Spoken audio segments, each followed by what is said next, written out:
දවසක් ඔයාලට අද මම ඔයාලට විශේෂ දෙයක් කරලා දෙන්න හදන්නේ.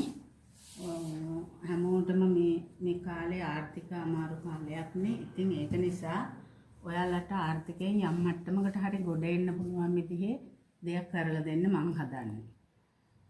රුපියල් 2000ක් වගේ පොඩි මුදලක් ඔයාලට හොයාගන්න පුළුවන් නම් මේක පටන් ගන්න පුළුවන්. මොකද අපි මේක කරනකොට මම කියන්නම් මේ අන්ඩර්ස්කර්ට් මහන එක තමයි මම කියන්නේ. මේක හරිම ලේසි. ඕන කෙනෙකුට මේ පුළුවන් මේක පටන් ගන්න. මොකද යන්තම් මැෂින් එකේ කෙලින් මහන්න පුළුවන් නම් එච්චරයි. මැහුම් ගැන දැනුම අරව මේවා කිසි දෙයක් අවශ්‍ය නැහැ. ඔයාලා ඉස්සෙල්ලා මේ වගේ දෙයක් පටන් අරගෙන ඉදිරියට මැහුනුත් ඉගෙන ගන්න. ඒ වගේම මේ මගේ channel එකේ ගොඩාක් දේවල් ඔයාලට ඉතාම පහසුවෙන් මහගන්න පුළුවන් දේවල් මම කියලා දෙනවා. මේවට කපන්න දැනුම ඕනේ නැහැ, මහන්න දැනුම ඕනේ නැහැ. මැෂින් එකේ කෙලින් මහන්න පුළුවන් නම් එච්චරයි ඔයාලට අවශ්‍ය. මේ සඳහා අවශ්‍ය මම අද ගත්තේ සුදු පොප්ලින් පමණයි. මේක කළුත් මහන්න පුළුවන්. සුදු විතරක් අරගෙන මම ඉතින් ඔයාලට කියලා දෙන්නේ. මම මේ සුදු පොප්ලින් අරන් තියෙනවා. මේ සුදු පොප්ලින් අපි එකක් දෙකකට ගන්නවා නම් අපිට රුපියල් 180ක් 200 ගාණක් වගේ වෙනවා මේ පොප්ලින් පිට නම් මං හිතන්නේ ඊටත් වැඩි ඇති. මම මේ කියන්නේ කොළඹ මහරගම මිල ගණන්. එතකොට මේ අන්ඩර්ස්කර්ට් රෙදි යාර 10ක් එකපාර ඔයාලට ගන්න පුළුවන් නම් රුපියල් 150 ගානේ යාරයක්. ඒ කියන්නේ රුපියල් 1500ක් වගේ යන්නේ. එතකොට රේන්ද ගන්නවා නම් මේ රේන්ද තියෙනවා මෙතන යාර 15ක් තියෙනවා. මේවා මේගොල්ලෝ පීස් වශයෙන් හදලා තියෙන්නේ. මේක රුපියල් 300ක් වගේ වෙන්නේ මේ රේන්ද මේ යාර 15ම. එතකොට ඉලාස්ටික් අඟල් බාගෙන අපට ඕන වෙන්නේ මේ ඉලාස්ටික් එක නම් මේවා මේ රෝල තිබුණට මේ පොඩ්ඩක් මේ වුණ ගමන් ගැලවෙනවා. මේ රෝල් එක තියෙනවා මේ යාර 36ක්. එතකොට ඒ යාර 36ම අපට රුපියල් 200ක් වගේ මුදලකට ගන්න පුළුවන්. ඉතින් එන්නේ වාගේ ওই ටික මේ ලෑස්ති කරගත්තොත් මේ රේන්ද නම් යාර 10කට මේ ගන්න මදි වෙයි. ඉතින් ඔයාලා මුලින්ම පටන් ගන්නකොට ඉස්සෙල්ලා ගොඩාක් මහන්නේ නැහනේ. අපි මහලා තමන්ගේ ළඟපාත අයට හිතවත් නෑදෑ අයට මුලින්ම ඔයාලා දෙන්න මහලා. ඉතින් මම ඔක්කොම සියලුම දේ ඔයාලට කියලා දෙනවා. ඉතින් එහෙනම් අපි බලමු මේක කරගන්නේ කොහොමද කියලා. දැන් ඔයාලට මගේ channel එකේ ස්වයං රැකියා කරන්න මම මුලදී ගොඩාක් දේවල් කියලා දීලා තියෙනවා. දැන් මේකත් හොඳ ස්වයං රැකියාවක් තමයි. ඉතින් මේකට මේ ඔයාලගේ අමාරු ආර්ථිකයට සහනයක් වශයෙන් තමයි මම මේ කියලා දෙන්නේ. මේක අපිට මේ මම ඔයාලට සයිස් කරන chart එක දෙනම සයිස් කරන හැටි කියලා දෙනවා, මහන හැටි කියලා දෙනවා, ඔක්කොම කියලා දෙනවා. එතකොට සයිස් 5කින් කියලා දෙනවා මම. කපන්න එකක් තමයි මහන්නේ. ඉතින් ඒ විදිහටනේ ඔක්කොම මහන්නේ. එතකොට ඒ ටික තමයි ඒ විදිහට තමයි කරන්නේ. මෙතනදී ඔයාලට මම සයිස් chart එකක් වශයෙන් දෙනවා. සයිස් chart එක දෙනකොට මේක මිමි chart එක. ඒකේ තියෙනවා size small, medium, large, XL, 2XL. ඒ විදිහට තියෙන්නේ. එතකොට උස තියෙනවා අඟල් වලින්. උස අඟල් වලින් අපි ස්මෝල් සයිස් එකට සාමාන්‍යයෙන් මේ ගොඩක් මේ ඇඟිනුත් පොඩි වගේ අයටනේ ස්මෝල් එක හරියන්නේ. එතකොට අඟල් 18ක් තමයි අන්ඩර්ස්කර්ට් එක උස වෙන්නේ. මේ අපි අඟල් 18ට මේක රෙද්ද කැපුවට ප්‍රශ්නයක් නැහැ. මොකද අඟල් 2ක වගේ අපිට එනම රේන්දයක්. ඒක නිසා මේ උසම අපට අවසානයේදී ලැබෙනවා රේන්දෙත් දානකොට. එතකොට මීඩියම් සයිස් එක කියන්නේ අඟල් 20ක් උස. large size එක අඟල් 23ක් උස. XL 25යි, double XL 28යි. ඉතින් මම මේ chart එකක් වශයෙන් දෙන්නේ ඔයාලට මේක business එකක් වශයෙන් කරනකොට විදිහ තමයි. නැත්නම් ඔයාලට අවශ්‍ය නම් මේවා පළල වැඩි කරගන්න, උස වැඩි කරගන්න, ඒවා කරගන්න පුළුවන්. මම මේ chart එකක් වශයෙන් මේක දෙන්නේ මේ සාමාන්‍ය ව්‍යාපාරයක් වශයෙන් පටන් ගන්න අයට. ඉතින් ඊට පස්සේ උස තමයි මම ඒ කිව්වේ අඟල් වලින්. ඊට පස්සේ අවශ්‍ය රෙදි ප්‍රමාණය අඟල් වලින්. එතකොට ස්මෝල් එකට අඟල් 42ක් අවශ්‍ය වෙනවා. මීඩියම් එකට 45ක්, ලාර්ජ් එකට 48ක් XL එකට 54ක් එතකොට ඩබල් XL එකට 54ක් මේවා 54 කිව්වට ඔයගොල්ලෝ සාමාන්‍යයෙන් මහත වැඩි කෙනෙකුට අවශ්‍ය නම් ව්‍යාපාරයෙන් තොරවම අහනවා නම් ඔයගොල්ලොන්ට මේ වැඩි කරලා මේව ගන්න පුළුවන් අඟල් ප්‍රමාණය. ඊට පස්සේ ඉලාස්ටික් අවශ්‍ය ප්‍රමාණය ස්මෝල් එකට 18ක් මීඩියම් එකට 22ක් ලාර්ජ් එකට 24ක් XL එකට 26ක් ඩබල් XL එකට 27ක් මම මේ chart එක ඔයාලට දෙන්නම් ඔයාලා ඒක බලලා ලියා ගන්න හරි මේවා කරගන්න ඊට පස්සේ දැන් මේ අවශ්‍ය රෙදි ප්‍රමාණයේදී අපි අඟල් 42ක් කියනවා. නමුත් අපිට හුඟක් වෙලාවට පොප්ලින් වල හම්බ වෙන්නේ අඟල් 36 රෙද්දක් තමයි හම්බ වෙන්නේ. 36 පළල. එතකොට ඒ 36 පළල අපිට මේ තව එතකොට ඒකට කොටසක් අපි එකතු කරගන්න වෙනවා. එතකොට 36ට අඟල් 6ක් එකතු කරන්න ඕන අපි ස්මෝල් එකේදී මීඩියම් එකේදී අඟල් 9ක කොටසක් එකතු වෙනවා ලාර්ජ් එකේදී 12ක් එතකොට XL ඩබල් XL එකේදී අපි 18ක කොටස් එකතු කරනවා. එතකොට මම මේක කපන හැටි ඔයාලට කියලා දෙන්නම්. කපනකොට කොලයක ඉස්සෙල්ලා කියලා දෙන්නම්.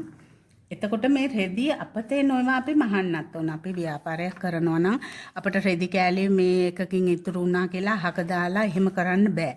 එතකොට අපිට හරි ලාභයක් ගන්න බැරි වෙනවා. ඒක නිසා අපි රෙදි කොටස් ගන්නකොට අපිට කපන ක්‍රමයක් තියෙනවා. ඒ ක්‍රමයට අපි කැපුවොත් අපේ රෙදි කොටස් අහක යන්නේ නැහැ. ස්මෝල් සයිස් එකේදී අපි අඟල් 18ක් උස සායවල්නේ අපි මහන්නේ. එතකොට ඒකට අපි එකපාර සායවල් 5කට රෙදි කපා ගත්තොත් අපිට පොඩ්ඩක්වත් අහක යන්නේ නැතුව කපන්න පුළුවන්. එතකොට 18 රෙදි කොටස් අපි එකපාර සායවල් 5ක් මහන්න රෙදි කපා ගන්න ඕන. එතකොට අපිට පොඩ්ඩක්වත් අහක යන්නේ නැතුව ගාන්ටම ගන්න පුළුවන්. එතකොට අඟල් 20 කියන්නේ මීඩියම් කියන්නේ අඟල් 20. ඒකෙදි සායවල් 4ක් මහන්න රෙදි කොටස් 5ක් කපා ගත්තොත් අපිට පුළුවන් පොඩ්ඩක්වත් අයින් වෙන්නේ නැතුව සම්පූර්ණයෙන්ම මේ කොටස් ටික ගන්න. එතකොට අඟල් ලාර්ජ් එක අඟල් 23යි. ඒකේ සායවල් 3ක් මහනකොට තමයි අපිට රෙදි කොටස් 4ක් කපන්න ඕන. අඟල් 23ක් උස රෙදි කොටස් 4ක්. එතකොට අපිට සායවල් 3ක් මහන්න පුළුවන්. මම මේවා සම්පූර්ණයෙන් කොටස් කරන හැටි ඔක්කොම ඉදිරියේදී කියලා දෙනවා. එතකොට අඟල් 25 කියන්නේ XL ඒකෙදි රෙදි කොටස් 3ක් කැපුවාම සායවල් 2ක් මහන්න පුළුවන්. ඩබල් XL එකෙත් ඒ විදිහමයි රෙදි කොටස් 3ක් කැපුවාම සායවල් 2ක් මහන්න පුළුවන් පොඩ්ඩක්වත් අහක යන්නේ නැතුව. එතකොට ඊගාව එක තමයි අපි සායවල් දැන් අපි ස්මෝල් සායවල් 5ක් මහන්න අපි බලමු සාමාන්‍යයෙන් මේ ඔයාලට මේක ලාභේ නැහැටි පොඩ්ඩක් මම කියලා දෙන්නම් එකක ඔයාලා අනික් ඒවා ඒ විදිහට හදලා බලා ගන්න. දැන් අපි ස්මෝල් සායවල් 5ක් මැහුවොත් නේ අපිට රෙදි කොටස් ඉතුරු වෙන්නේ නැතුව ගන්න පුළුවන්. මම මේක කියලා දිනවනේ සායවල් 5ක් මහන්න තමයි රෙදි කොටස් 6ක් කපන්නේ.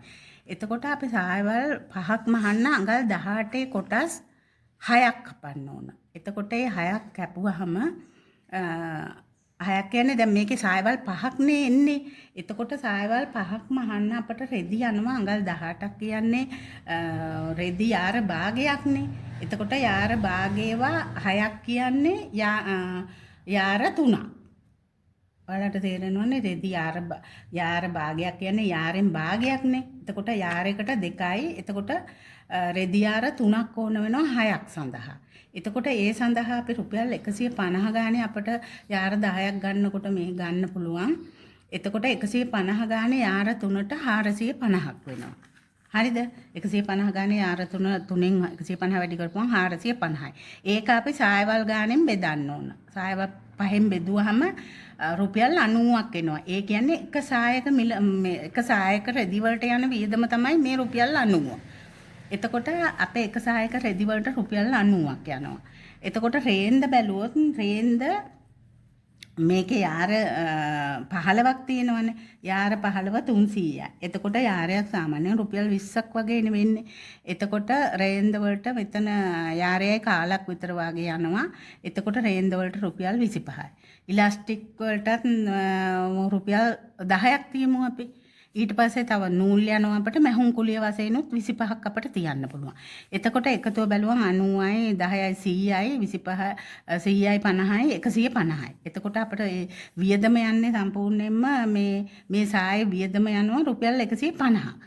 මේක මම ඔයාලට මේ කියන්න ඕන හින්දා මම සාමාන්‍යයෙන් පොඩ්ඩක් වෙළඳපොලේ ගිහිල්ලා බැලුවා මේ මාරගම් පමුණුවාවට. එතකොට ඒගොල්ලෝ මේ සාය එකක් වශයෙන් නම් විකුණන්නේ 280යි කිව්වා.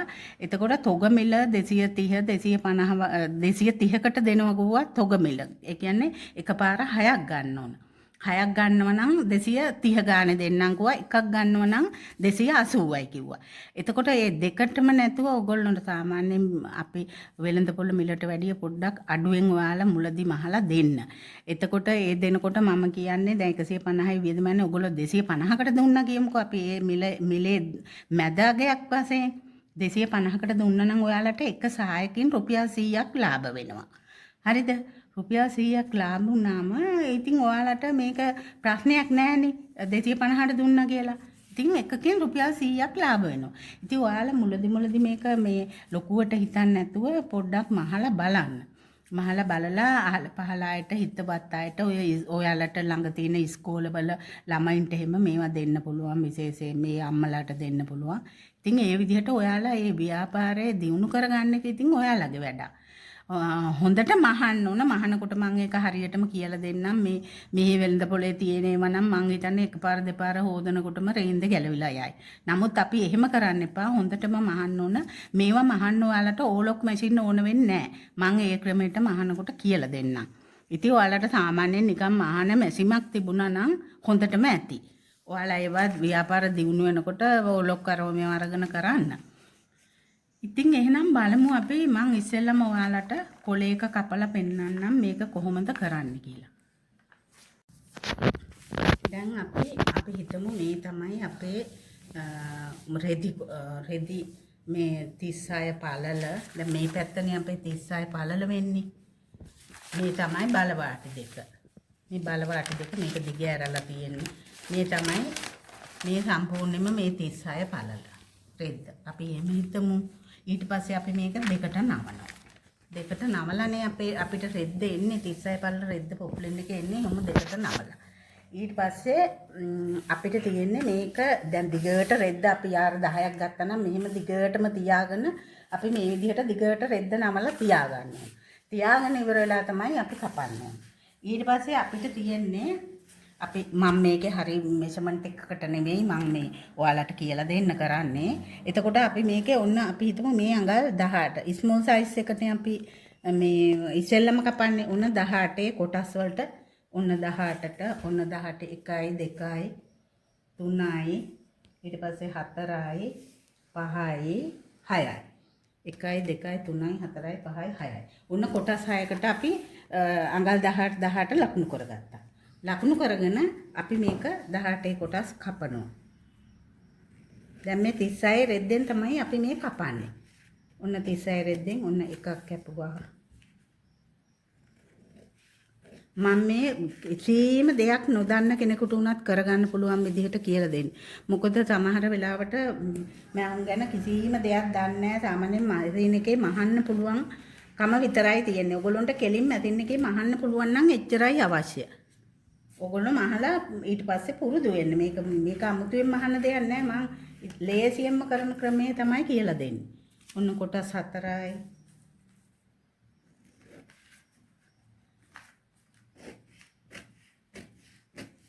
කොටස් 5යි 6යි. ඔන්න දැන් කොටස් 6ක් කැපුවා අපි. හරිනේ.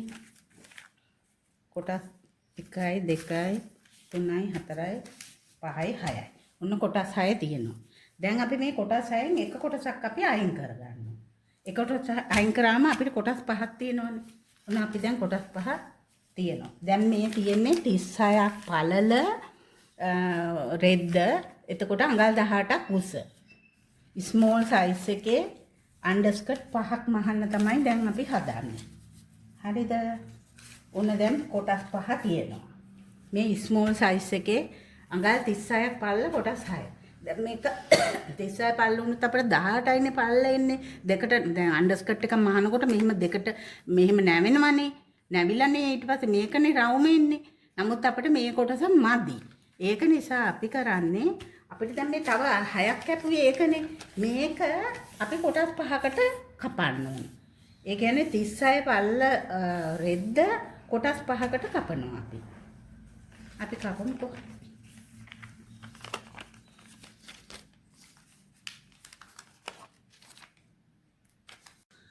දැන් ඔන්න මේ මං කොටස් ටික කපා ගත්තා.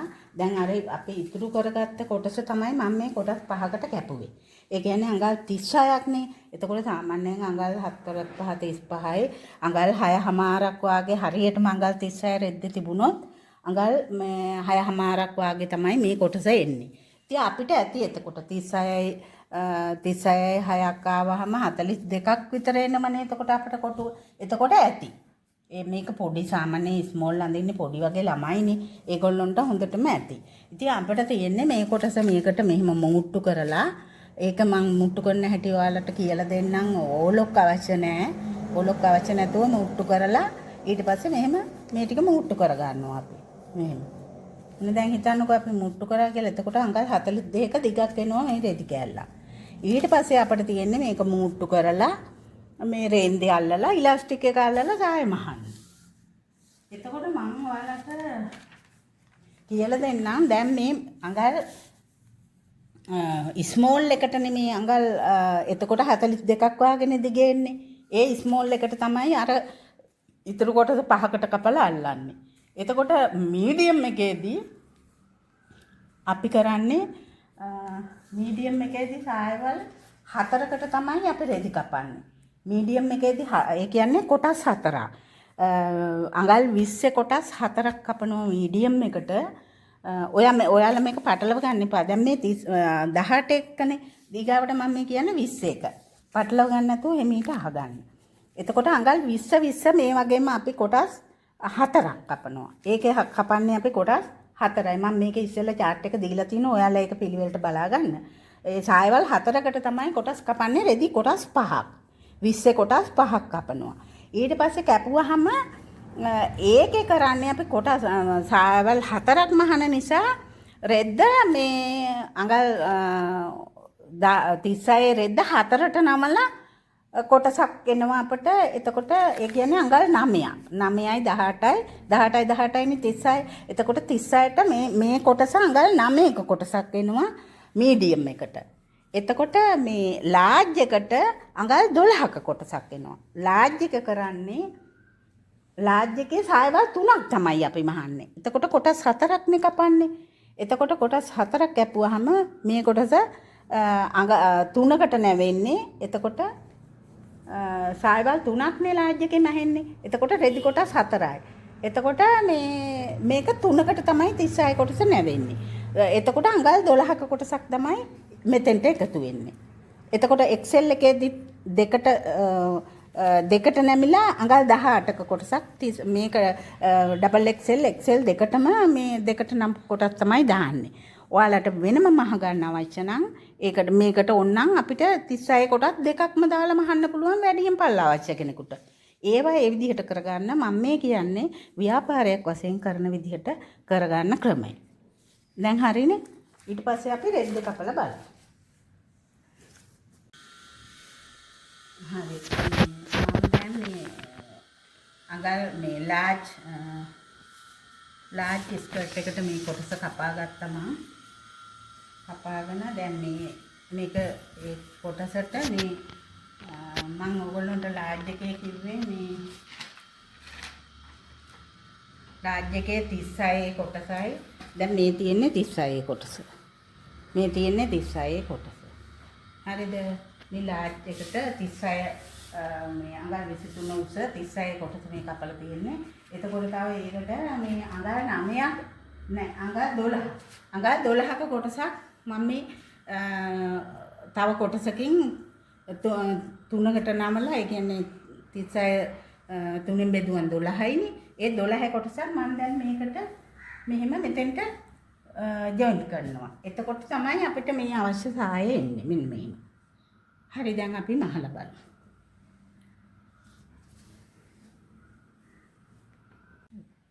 දැන් මේක අපිට මේ ක්‍රම කීපයක්ම තියෙනවා අපිට මුට්ටු කරන්න. සරම් මුට්ටු කියලා ඔය සරම් මහනකොට දාන මුට්ටු මෙතෙන්ට දාන්නත් පුළුවන්. එහෙම නැත්නම් අර කන පිට දෙක එකට තියලා මහලා ඊට පස්සේ හොඳ පිට දෙක එකට තියලා දෙපාරක් මහන ක්‍රමයට මහන්නත් පුළුවන්. දැන් සරම් මුට්ටුවක් කියන එක මහනකොට මෙහිම අපිට මේ පොඩ්ඩක් වැඩිපුර මේ කාලක් විතර එළියට තියලා ඒ දැන් මේකේ අපි කැපිච්ච පැත්තනේ තියෙන්නේ. මේකේ තියෙන්නේ බලවාටිය. එතකොට ඒ බලවාටියෙන් කාලක් විතර එළියට තියලා අපිට මේක තියන්න පුළුවන් මෙහෙම. පේනවනේ? මෙහෙම තියලා අපිට ඒ කාල මෙහෙම අනිත් පැත්තට නමන්න පුළුවන්. හරිද? මේක ලේසිම එක මැහුමින් යන්න පුළුවන් ක්‍රමයක් මම මේ කියලා දෙන්නේ.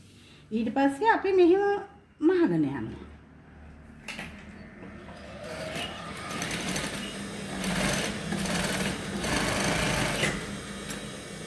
එතකොට අපේ අර මේ කැපිච්ච එකත් පේන්නෙත් නෑ නූල් යන්නෙත් නෑ. මේ අනිත් පැත්තේ තියෙන බලවාටි කොටසක්නේ. ඒක නිසා අපට මේ ක්‍රමයට නෑ. ඔයගොල්ලෝ ව්‍යාපාරයක් වශයෙන් කරනවා නම් ඔබ දෙතුන් පාර මහ ඉන්නත් බෑනේ. දැන් මෙහෙම මහගෙන ගියාම නූල් යන්නෙත් නෑ මොකවත් නෑ. මේ හොඳ ලස්සනට තියෙනවා. සරම් මුට්ටු කියන්නේ මේක මෙහෙම මහලා මේ පැත්තට නමලා මේ මෙතනින් ආපහු මහමක් ගහගෙන යනවා. ඒක තමයි සරම් මුට්ටු කියන්නේ. දැන් මෙහෙම නමලා මෙතනින් තව මුට්ටු එකක් මහගෙන යනවා. ඉතින් එහෙම මහන්නත් මේ අන්ඩර්ස්කර්ට් එකකට අවශ්‍ය නෑ. එකපාරෙන්ම මේක මහන්න ඕන. ව්‍යාපාරයක් කරනකොට වැඩි වැඩ කර ඉන්න බැහැනේ අපිට. අපි එකපාරෙන් දඩබඩ ගාලා මේව කරගෙන යන්න ඕන. වැඩි කාලය ගන්න බෑ. ඉතින් මෙහෙම මැහුවාම කිසිම ප්‍රශ්නයක් නෑ. මේක ආයේ ගැලවෙන්නෙත් නෑ. නූල් යන්නෙත් නෑ. හොඳ ලස්සනට තියෙනවා. ඉතින් මම නම් කියන්නේ ආයේ තව මහ දඟලන්න ඕනේ නෑ. මේ විදිහට මැහුවාම හොඳටම. හොඳ ලස්සනට එතන තියෙනවා. මේ පැත්තත් හොඳට තියෙනවා. මොකද ප්‍රශ්නයක් නෑ. ඉතින් ආයේ මහ අපි මම කියන්නේ ආයේ මහ ඉන්න ඕනේ නෑ. සමහරක් අය මම දැකලා තියෙනවා මේ ආපහු මහන්න මේ දෙතුන් පාර හරවල මහන්න එහෙම කියනවා. ඊට පස්සේ අපිට මේ පළලෙනවා. ඊට පස්සේ අපිට තියෙන්නේ මේ බලවාටි දෙකක් තමයි ඊට පස්සේ ඇවිල්ලා තියෙන්නේ අපට. අපි බලවාටි දෙක තියාගත්තාම අපිට ලේසි. මොකද අපි මේ අන්ඩර්ස්කර්ට් එකට පොඩි මේ ඕපන් එකක් දාන්න ඕනේ. එතකොට අර තවත් හොඳයි. ගොඩාක් ඉඩ ගන්නවා නම් ඉතින් නැති වුණත් කමක් නැහැ. නමුත් අඟල් 4-5ක විතර දැන් මේ ලාර්ජ් සයිස් එක නිසා අපිට අඟල් 5ක විතර ඕපන් එකක් තියාගත්තට කමක් නැහැ. අඟල් 5ක් විතර. එතකොට මේ අර නැත්තම් සාය තද වෙන්න බලයි කියලා හිතෙනවා නම් එහෙම කරා එහෙම නැති වුණා ප්‍රශ්නයක් නැහැ නේ. ඉඩ ඇති. ඒත් අපි වඩා හොඳයි. එතකොට ටිකක් ඕන කෙනෙකුට මේක අඳින්න පුළුවන්. ඊට පස්සේ අපි මේක අඟල් භාගයට මහගෙන යනවා. මෙතන අඟල් භාගයට මහන්නත් හේතුවක් තියෙනවා. නැත්තම් කාලකට මැහුවත් ඇති. නමුත් මේ රෙදිවල මේ තිත් ටිකක් තියෙනවා. ඔයාලට පේනවා මං හිතන්නේ මේ තිත් ටිකක් තියෙනෝනේ අර මැෂින් එකට දාපු තිත් ටික. ඒ ටික අපේ ඇඳුමට එන්න මහන්න හොඳ නෑ මොන රෙද්දි මැහුවත්. අපි ඒ ටික මේ මහුම් වාසියට යන්න තමයි මහන්න ඕන. ඒ ටික ආවොත් ඇඳුමට කැතයි. අපි මෙතෙන්ට ඇවිල්ලා අපි මේක නවත්තනවා. හොඳට ටයිට් කරලා නවත්තන්න ඕන. නැත්තම් එකපාරෙන් මේක ගැලවිලා යයි. ඊට පස්සේ මෙතන දැන් අපිට මෙහෙම තියන්න බෑනේ මේක කැතයිනේ. ඒක හින්දා අපි කරන්නේ මේක මෙතනත් ලස්සනට මහන්න ඕනේ.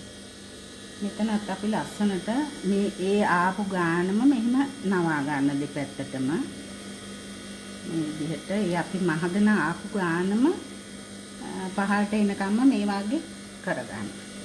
ඊට පස්සේ මේක දෙතුන් පාර නවන්න වැඩක් නැහැ. මොකද බලවාටියක් නේ තියෙන්නේ.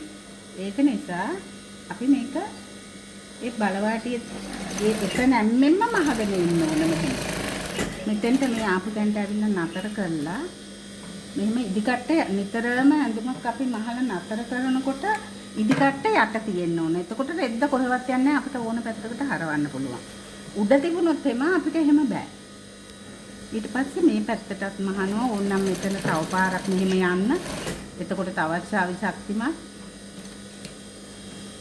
අපි දෙන දේ හොඳම දෙයක් දෙන්න ඕන. එතකොට තමයි අපෙන් ආයෙ කෙනෙක් ගන්නෙ. අපි දැන් මේක බාගෙට වගේ මහලා දුන්නොත් කෙනෙක් අපෙන් ඊගාව දවසේ අනේ වැඩක් නැහැ. ඒකේ මැහුම් මේ ගැලුණා හොඳ නැහැ කියලා ගන්නෙ නැහනේ. නමුත් අපි දෙයක් හොඳට දුන්නොත් අනේ ඒක හොඳයි. දැන් ගොඩාක් කල් මං අඳිනවා කිසිම දෙයක් උනේ නැහැ. මැහුම් හැම හොඳටම තියෙනවා කියලා මේ අපෙන් නැවත නැවත ගන්නවා. අපි අන්න එක තමයි තියා ගන්න ඕන. අපි හොඳම දේ දෙන්න ඕන. අන්න ඒ වගේ ලස්සනට මෙතන මහ ගන්නවා. මහලා ඊට පස්සේ අපිට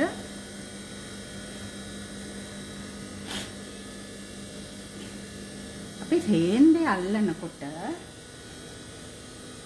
අපිට රේන්දෙත් අල්ලන ක්‍රම කීපයක් තියෙනවා. අපිට ඕනනම් මේක එකපාරක් මෙහෙම මහගෙන ගිහිල්ලා රේන්දේ අල්ලන්නත් පුළුවන්. එහෙම නැත්නම් අපිට ඕක නවලා තියලා අපි රේන්ද කපන්න හොඳ නෑ ඉස්සෙල්ලා.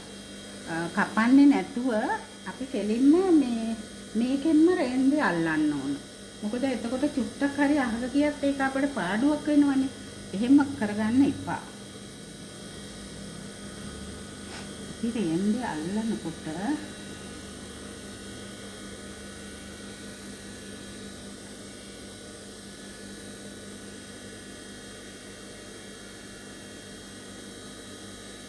අපිට පුළුවන් මෙහෙම මේ රෙද්ද නමලා තියලා මෙතනින් පොඩ්ඩක් අපි නමන්න ඕන.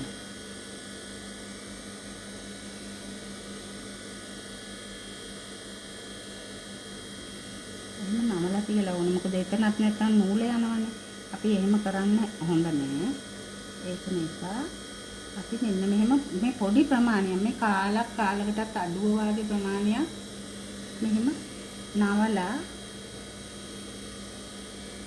අපිට පුළුවන් මේ රේන්දේ උඩින් මේ ප්‍රමාණය තියන්න. වැඩි එළියට යන්න නැති වෙන්න අපි ඒක තියන්න ඕනේ.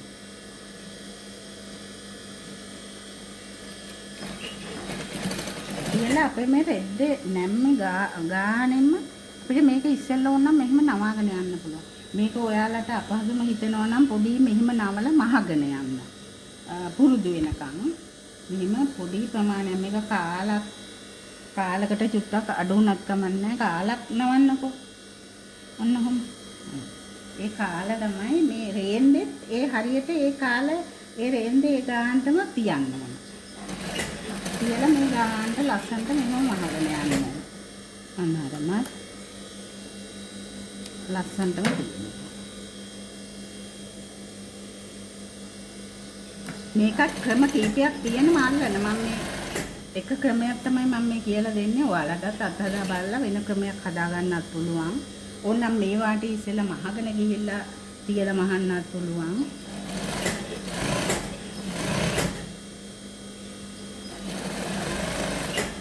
මෙහෙම ඉතින් ලස්සනයි මං හිතන්නේ.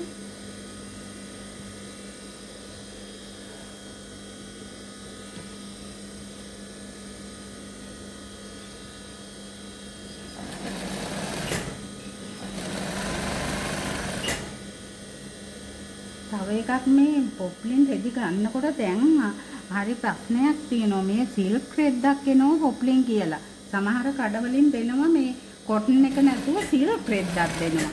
හොඳට බලලා ගන්න තැනකින් ගන්න ඕනේ. ඒ සිල්ක් රෙද්ද වුණොත් එම කිසි කෙනෙක් අන්ඩර්ස්කර්ට් ගන්න එකක් නැහැ. ඒක මේ ඇඳගෙන ඉන්න බෑ, තුනි හිට වෙනවා. මේ ඒ රෙද්ද හොඳ රෙද්දක් නෙමෙයි. ඒක නිසා ගන්න අය හොඳට කල්පනාවෙන් ඒක මේ බලලම ගන්න ඕන.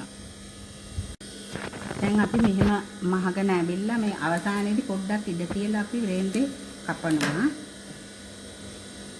කපලා මේ මෙතනත් අපි අර විදිහටම ඇතුළට නවන්න ඕන මේ ප්‍රමාණය. ඒක අපි පස්සේ මහනවා. මම පෙන්නන්නම්කෝ. එහෙම ගානට තියලා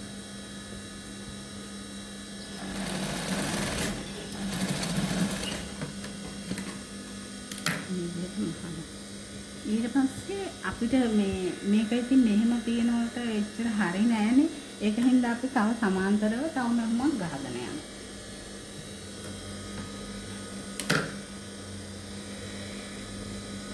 මේ විදිහට අර දෙකම අහු වෙන ගානක අපේ පුට් වාසිය කියන්නේ මේ පුට් එකේ වාසියට ගහගෙන ගියාම මේ විදිහට එතකොට හොඳට ඒ දෙකම සම්බන්ධ වෙලා තියෙනවා. මේ විදිහට දිගටම මේ පිට්වාසයට මහ කරන්න. එතකොට ලස්සනට තියෙනවා. අපි දැන් මේ රේන්ද චුට්ට ඒක මහන්න ඕන.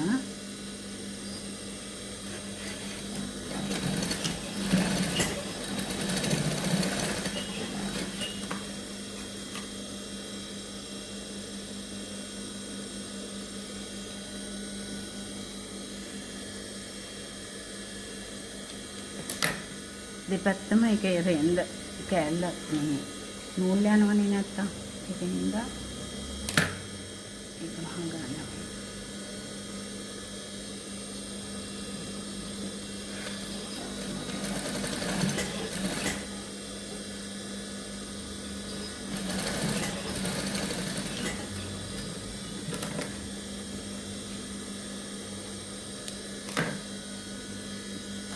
දැන් අපේ සායේ ටික මහලා ඉවරයි. දැන් අපිට තියෙන්නේ ඉලාස්ටික් එක දාගන්න.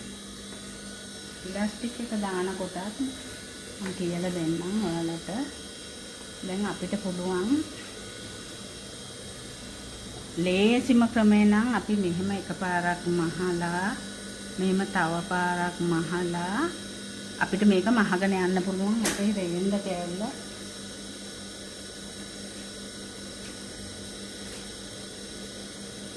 අපි රේන්ද කෑල්ල මේක මේ අඟල් භාගෙ රේන්ද දානවා නම් අපි මෙහෙම මේ අඟල් භාගෙ දාන්න පුළුවන් ප්‍රමාණය. ඒ කියන්නේ අපිට කටුවකින් ඇතුළු කරගන්න පුළුවන් ප්‍රමාණයට මෙන්න මේ විදිහට මේ දාන්න පුළුවන් ප්‍රමාණයට මෙන්න මේ ගානට අපිට මහකට ගිහිල්ලා දිගටම රේන්දේ ඇතුල් කරන්න පුළුවන්. ඒක අර ඉතර අම්මලත් එහෙම දාන්නේ අපේ සායවල වලට ඒ ක්‍රමය. එහෙමත් දාන්න පුළුවන්. එහෙම නැත්නම් අපිට ඉලාස්ටික් කෑල්ල සායට මේවා කරලා දාන්නත් පුළුවන්. මම ඔයාලට ඇතුළට දාන ක්‍රමයටම කියලා දෙන්නම්. අත්ලක් විතර නවනවා. ඉස්සෙල්ලම කාලක ප්‍රමාණයක් නවලා ඊට පස්සේ මෙහෙම අපේ ඉලාස්ටික් කෑල්ලේ ගානට අපිට ඇතුල් කරන්න පුළුවන් ගානට මෙහෙම මහගෙන යනවා.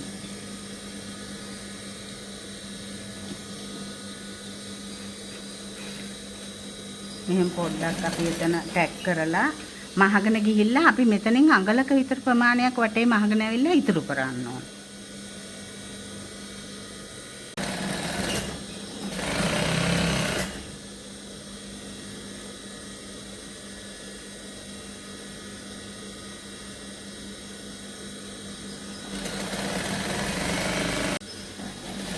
දැන් මේ වගේ අපි මේ අවසානයේ එනකොට අපි අඟලක් විතර එතෙන්දී නවත්තන්න ඕන.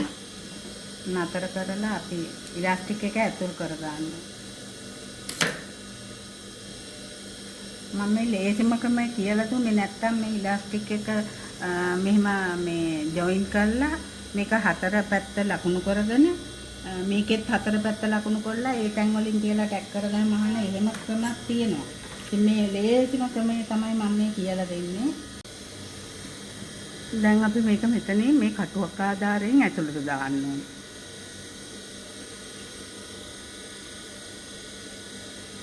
මගේ channel එකේ තියෙනවා මම වෙන කලිසම් හිම මහනකොට ඉලාස්ටික් දාපු මීට වැඩිය පහසු මේ ක්‍රම තියෙනවා. ඔයාලට channel එක බැලුවොත් ඒව බලා ගන්න පුළුවන්. ඒ වගේම මම මේ ස්වයං රැකියාවක් නේ ඔයාලට කියලා දෙන්නේ. මේ ස්වයං රැකියාව මම මුලින්ම මගේ channel එකකින් පටන් අරගෙන ගොඩාක් දේවල් කරලා තියෙනවා. ඒ වගේම ඔයාලට මේ සාරි ජැකට් කෝස් එක සම්පූර්ණයෙන්ම කිසිම කෙනෙක් මං හිතන්නේ කිසිම channel එකක සම්පූර්ණ සාරි ජැකට් කෝස් එකක් කරලා නැහැ. ඔයාලා බලන්න මගේ channel එකේ තියෙනවා සම්පූර්ණයෙන්ම සාරි ජැකට් කෝස් එක මම කරලා තියෙනවා. මෙෂර්මන්ට් ගන්න එකේ ඉඳලා මිමි අරගෙන මිමි මෙෂර් කරලා ඊට පස්සේ බ්ලොක් එක ඇඳලා මේ කොච්චර ඔය කවුරු කිව්වත් බ්ලොක් එක නැතුව මේ ටේලරින් ක්‍රමය හොඳයි කියලා ඒ වුණාට මේ මම නම් කියන්නේ බ්ලොක් එකක් ඇඳලා කරන ක්‍රමය තමයි සාර්ථක. ඔයාලා ඒක අත්හදා බලනවා නම් බලන්න පුළුවන්. මොකද ඔය ටේලරින් කියලා කිව්වත් හුඟක් අය පොළවල අඳිනවා කිය බ්ලොක් එක තමයි අන්තිමට අඳින්නේ. ඉතින් ඒක නිසා බ්ලොක් එකට ඇඳලා ඒ විදිහට ඒක හරිම ලේසි මං හරිම පහසුවෙන් ඔයාලට කරගන්න ක්‍රමය කියලා දීලා තියෙනවා. ඉතින් ඔයාලට තියෙන්නේ මේ ඒකත් පොඩ්ඩක් බලලා මේ අද කාලේ හොඳයි සාරි ජැකට් එකක් මහනවා නම් ඔයාලට හොඳ ආදායමක් ගන්න පුළුවන්. මම ඔය ෆිසිකල් ක්ලාස් කරනවා ළමයි කීප දෙනෙකුට. ඒගොල්ලෝ එක මාස දෙක යන්න කලින් ඒගොල්ලෝ මේ දැන් ඇඳුම් මහනවා ඒගොල්ලෝ. මාස දෙක යන්න කලින් කට්ටිය ඇඳුම් මහලා මට කිව්වා මේ අවුරුදු දවස්වල මේ මගේ ක්ලාස් එකේ ළමෙක් මේ එයා සෑහෙන ගාණක් මේ වෙනකොට හොයාගත්තා කියලා මට කිව්වා. මම ඉදිරියේදී channel එකෙන් ඔයාලා මේ එයාත් මේ එයාගේ කමෙන්ට් එහෙම දානවා. එයා ඔයාලට බලන්න පුළුවන් මගේ channel එකේ කොච්චර මේ කට්ටිය මේ කරගෙන තියෙනවද කියලා ඒවා. ඉතින් ඔයාලත් මේ ඒ විදිහට කරගන්න මම කියන්නේ ඒකයි. ආර්ථිකේ අමාරුයි අනේ නෑ බෑ කී ඉන්න නැතුව මොනවා හරි කරන්න. මම මේ ලේසියෙන්ම කරන දෙයක් කියලා දෙන්න හිතුවේ ඒකයි. ඔයාලට මේක හරිම මේ මහුන් දැනුම අවශ්‍ය නෑනේ මේකට. ඔයාලට මැෂින් එකේ කෙලින්ම අහන්න පුළුවන් නම් හරිම ලේසියි මේක. ඉතින් ඒ විදිහටවත් ඔයගොල්ලෝ මේ කරගන්න. ඉතින් අමාරුයි තමයි කාටද. ඉතින් අමාරුයි කී හිටියොත් ඉතින් අපිට කවදාකවත්ම කරගන්න හම්බෙන්නේ නෑනේ. මොනවා හරි කරන්න පොඩියට. රුපියල් 2000ක් වගේ කොහොම හරි හොයාගත්තා නම් ඔයාලට මේක පටන් ගන්න පුළුවන්. බෑ ඔයාලා තොග රෙදි දෙන තැනකින් ඉතින් තොග මිලට මේ යාර 10ක්වත් ගන්න ඕන. නැත්තම් ඔයාලට මේ ඔය ගානට දුන්නොත් ලාභ ගන්න බෑ. ඒකයි වැඩේ. ඔයාලා ඉතින් ගිහිල්ලා කඩ කීපයකට ගිහිල්ලා එක කඩේකට යන්න නැතුව කඩ කීපයකට ගිහිල්ලා බලන්න අහන්න මේ මම මේ පොඩි බිස්නස් එකක් පටන් ගන්න හදන්නේ. ඒක නිසා ඔයාලා මේ තොග මිලට කොහොමද දෙන්නේ කියලා අහලා ඔයාලා ඉතින් මුලදීම ඉතින් පටන් ගන්නකොට නම් මේ පොඩි ගාණක් ඉතින් ගියත් කමන්නේ ඔය මේ පටන් ගෑම්මනේ. ඊට පස්සේ ඔයාලට ටිකක් වැඩිපුර රෙදි පීස් ගන්න. ඔයාලට මේ මහරගම පමුණුවට වගේ ඇවිල්ලා පීස් වගේ ගන්නව නම් තව මිල අඩුවට ගන්න පුළුවන්. දැන් ඔය මං කියපු මිලටත් වැඩිය තව ගාණක් අඩුවෙන් ගන්න පුළුවන් පීස් ගානට ගන්නව නම්. ඉතින් ඒක නිසා පොඩ්ඩක් ඕගොල්ලෝ මේ කල්පනා කරලා බලලා ඉතින් අපි මොන දේ කරන්නත් අපි මහන්සි වෙලා අපි කැපවීමෙන් කරන්න ඕනේ නේද? ඒ විදිහට ඕගොල්ලෝ මේ කැපවීමෙන් කරගනී කියලා මං හිතනවා. ඉතින් අපි මොන දෙයක්වත් අපිට මේ නිකන් ගෙදරට ඉන්නේ නැහනේ. අපි ඒක මහන්සි වෙලා කරන්න ඕනේ. ඉතින් ඒ විදිහට මේ කරගන්න. ඉතින් කරගත්තොත් තමයි අපිට ජයග්‍රහණයක් ලබා ගන්න පුළුවන් වෙන්නේ. උත්සාහවන්තයා ජයගනී කියන්නේ ඒකයි. ඉතින් අපි සල්ලි නැහැ අමාරුයි කිය ඉන්නේ නැතුව ඔයාලා එහෙම සල්ලි නැහැ ඇත්තටම නැති අය ඉන්නවා. ඉතින් මම දන්නවා ඒක. ඒ වුණත් ඉතින් ඔයාලා කොහොම හරි මේ ඔය කඩේ ගිහින් එන වෙලාවකට හරි රුපියල් 100 හරි එකතු කරන්නකො මාසයක් දෙකක් එකතු කරනකොට ඉතින් ඔයාලට මේ අවශ්‍ය ගාන හොයාගන්න පුළුවන්. ඊට පස්සේ ඔයාලා මේ රෙදි ටිකක් අරගෙන මේක පටන් ගන්න. ඊට පස්සේ මෙන්න මෙහෙම මේක දාලා ඊට පස්සේ මෙතන අපි පොඩ්ඩක් ටැග් කරගන්න ඕන.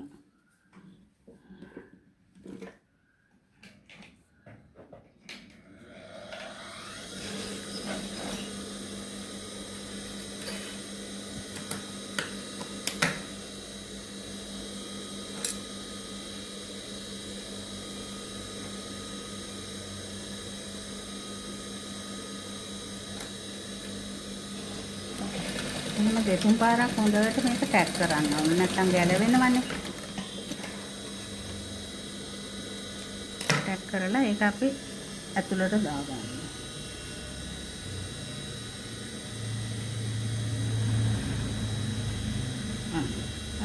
ඊට පස්සේ අපි මේ අපේ ඉඩ තියෙන ටිකක් මහන්න ඕන.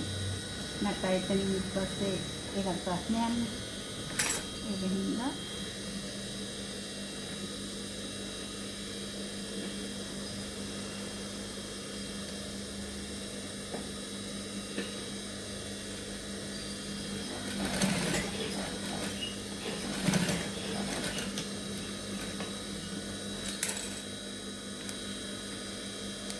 මම අඬ අන්ඩර්ස්කර්ට් එක මම හුවා මේ large size අන්ඩර්ස්කර්ට් එක මම ඔයාලට ඔක්කොම කියලා දුන්නා. ඉතින් මේ වගේ ලස්සනට මේ මහන්න. ඔය දැන් මම කියලා දීපු ක්‍රමයට මහන්න. එතකොට නැත්නම් හොඳම දෙයක් අපි මිනිසුන්ට දෙන්න ඕන. එතකොට තමයි නැවත අපි ළඟට එන්නේ. මෙතනත් මේ ලස්සනට තියෙනවා මේ ඕපන් එක. ඉතින් මේ විදිහට ඔයාලත් මේ අන්ඩර්ස්කර්ට් එක මහලා ඔයාලගේ ආර්ථිකය ශක්තිමත් කරගන්න ඔයාලා මේ වගේ දෙයක් කරන්න පුරුදු වෙන්න. ඉතින් හොඳ ව්‍යාපාරිකාවන් වෙන්න කියලා මම ප්‍රාර්ථනා කරනවා ඔයාලට. ඒ වගේම මගේ channel එකත් එක්ක දිගටම ඉන්න. මේ වගේ තවත් ස්වයං රැකියාව සඳහා ඔයාලට තව දේවල් මම ඉදිරියේදී කියලා දෙනවා. ඉතින් ඒක නිසා ඔයාලා මාත් එක්ක channel එකත් එක්ක දිගටම ඉන්න. ඉතින් ඔයාලා හැමෝටම සුබ දවසක්.